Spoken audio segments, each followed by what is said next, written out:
quality education. Expanding access to learning. Serving learners' learning needs. Tackling challenges of the present time. Supporting every learner's dream. Reaching young Tagomeños where they are today.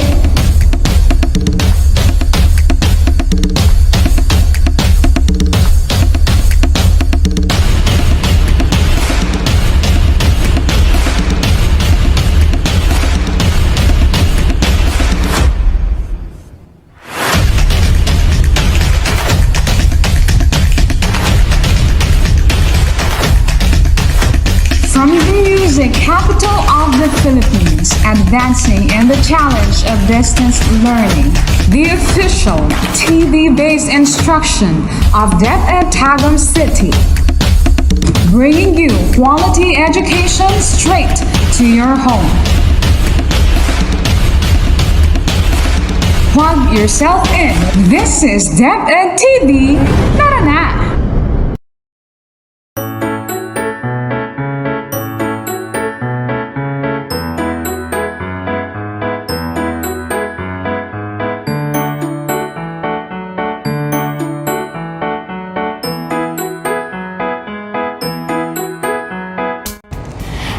Grade 4 learners, how are you doing?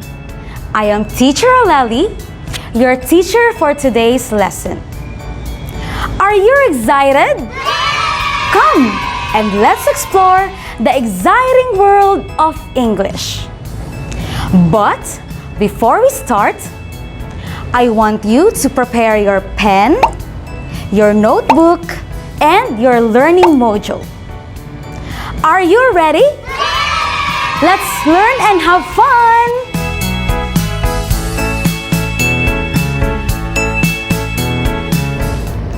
Today, we are going to tackle English 4, Module 1 for the second quarter. At the end of the session, you will be able to identify the context clues used. Use context clues to determine the meaning of unfamiliar words, definition, and exemplifications. Appreciate the use of context clues in determining the unfamiliar words.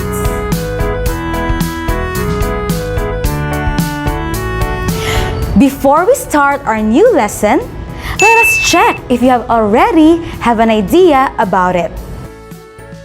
Are you ready? Come on! Let us start our new adventure. Please turn your module to page number 2. Here's the direction. Choose the letter of the best answer. You will be given 5 seconds to answer. Let's start! Number 1. My chirpy little nephew is always talking. What context clues in the sentence determine the meaning of the underlined word? A. Always talking. B. Little. C. My. Or D. Nephew. Your timer starts now. What do you think is the answer? Correct! The answer is letter A, always talking. Let's go to the second item. What type of context clue explains the meaning of a word in the sentence? A. Example context clue. B. Definition context clue. C. Inference context clue. Or D. Synonym context clue. Your timer starts now. What do you think is the answer? Great! The answer is letter B. Definition context clue. Let's go now to number 3. Gilbert is an arrogant man, thinking he is more important than other people. How did the underlined word define in the sentence? A. Gilbert is a man. B. He has an insulting attitude. C. Gilbert has an important attitude. Or D. He thinks he is more important than other people. Timer starts now.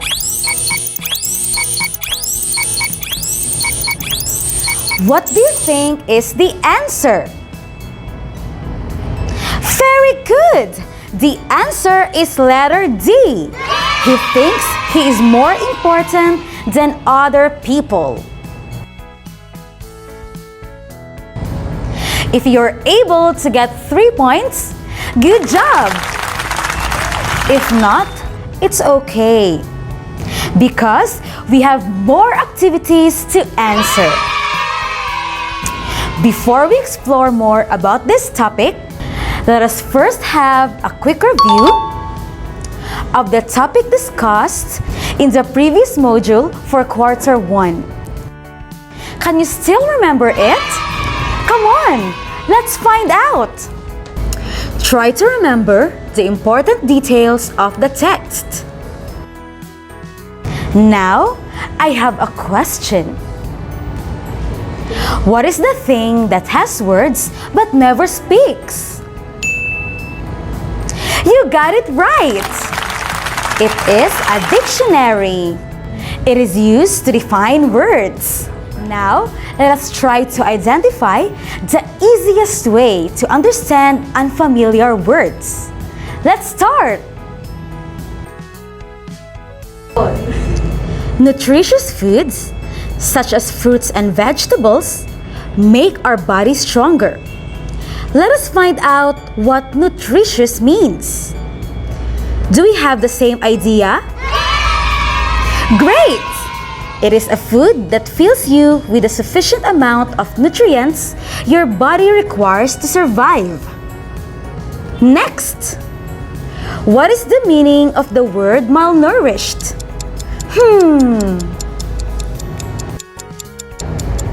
Malnourished means not eating enough food or not eating healthy food. Do you understand the words? Great! Among the two words, which word is easier to understand? It is not every day that we can use dictionary to understand unfamiliar words. We can use hints that the author gives to help define a difficult or unusual word. It is called context clues. Remember that clues can be found in the same sentence, after a comma that comes right after the word, right before the word, in the previous sentence, in the next sentence. We've already learned the other types of context clues from the previous lesson. But today, let us focus about the definition and exemplification clue. Do you have any idea what are these? Definition clue. The author provides a direct definition of an unknown word in the sentence. Example: everyone is bustling with activity. Everyone moved hurriedly. The word bustling means moving hurriedly. Exemplification clue. The author provides examples or additional explanations or summaries to help you understand an unfamiliar word. Example: Aunt Kyla prepared a mouth-watering viand such as spaghetti, macaroni salad, fried chicken, and pancit. The word viand means delicious foods. Now, let's have a new activity. Do you want to hear a story? Let's begin! On the 5th day of May, Ren and his family started their day early to prepare for a celebration. Everyone is bustling with activity. Everyone moved hurriedly. Father and brother went to clean the backyard and arrange some tables and chairs. They also set up banners, balloons, and party poppers as decorations with the help of his sister, Grace. Mother asked help from Aunt Kyla to prepare the food. Together, they cooked delicious spaghetti, macaroni, pancit, fried chicken, and more mouth-watering viands. It was Uncle Kit's task to buy the cake and ice cream. While everyone is doing their jobs, Ren delivered invitations to his friends in their neighborhood. Finally, it was 5 o'clock in the evening when the visitors came. Ren received gifts and well wishes from his smiling guests. Delightfully, they enjoyed their evening with games, food, and stories. It was a wonderful birthday celebration. Do you like the story? Great! Now, here are a few questions to check if you really understood the story. Question number 1. What is the meaning of the word bustling in the story? What is the answer? Bustling means move hurriedly. Do we have the same answer? Very good! Question number 2. What are the decorations they prepared? The answer are banners, balloons, and party poppers. Do we have the same answer? Yay! That's correct. Question number 3. What are the mouth-watering viands Mother and Aunt Kyla prepared? Do you know the answer? These foods are my favorite. The answer are spaghetti, macaroni, pancit, fried chicken, and many more. Do we have the same answer? Amazing! Let's identify what types of context clues used to understand the difficult words in a sentence. Identify if it is definition or exemplification. You will be given 5 seconds to answer each item. Are you ready? Item number 1. The COVID-19 is a pandemic that caused a loss of many lives around the world. Your timer starts now. Is it definition or exemplification? What might be the answer? Very good! The answer is definition. Question number 2. Tagum City is known for its grand galas each year, such as Musikahan, Ugmad, and Durian festivals. Your timer starts now. What is the answer? Fantastic! The answer is exemplification. Question number 3. The students covered their ears as they heard a loud cry from Mrs. Monchin when she suddenly shrieked. Your timer starts now. What should be the answer? You got it right. The correct answer is definition. Question number 4. A studious student diligently studies his or her lesson daily. Your timer starts now. What might be the answer? Very good. The correct answer is definition. For the last number, the cosmetics, cleaning chemicals, paints, and drugs are hazardous chemicals that we commonly use. Your timer starts now. What is the answer? Correct! The answer is exemplification. Good job, learners! Now, let's have a recap of our lesson today. What are context clues again? Context clues are hints that the author gives to help define a difficult or unusual word.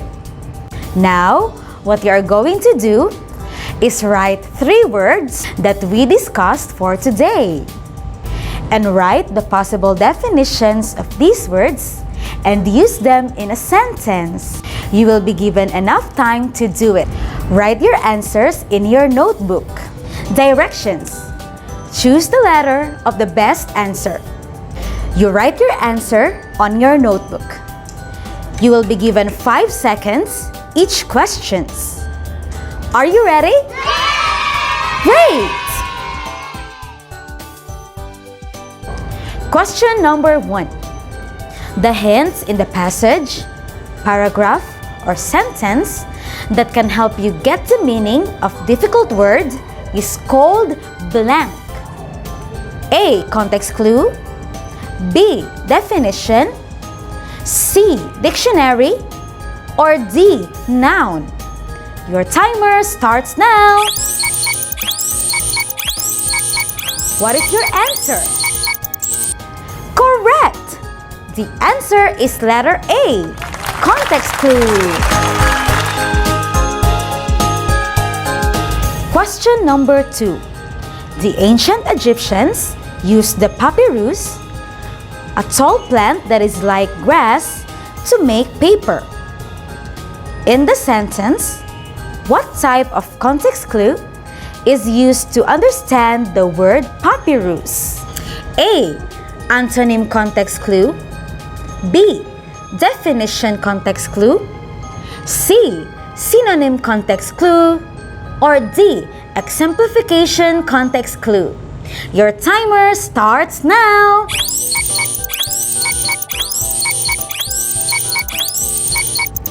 What is the answer? Correct! The answer is letter B. Definition context clue. Let's go now to item number 3. Johan and Sancha tried not to fidget as they listened to Mr. Alonzo's long and boring speech. They are having a hard time to sit still and not squirm. What is the best definition of the underlined word? A. Daydream. B. Fall asleep. C. Read quietly. Or D. Move restlessly. Your timer starts now.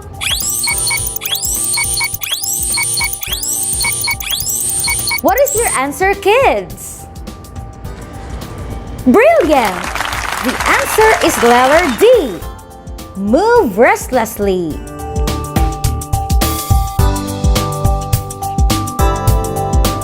Item number 4. There are many forms of transportation. For example, a bus, a car, or a train that can get you to the zoo. In this sentence, the word transportation means blank. A. A way of seeing. B. A way of playing. C. A way of studying. Or D. A way of traveling. The timer starts now.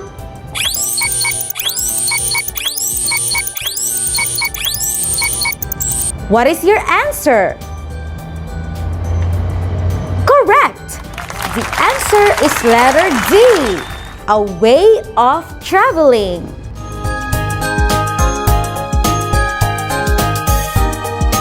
And for our last item, the ants industriously gathered food for rainy season. They constantly look and work for food to store. What word in the sentence does the underlined word define? A. Ants. B. Gathered. C. Industriously. Or letter D. Rainy season. Your timer starts now.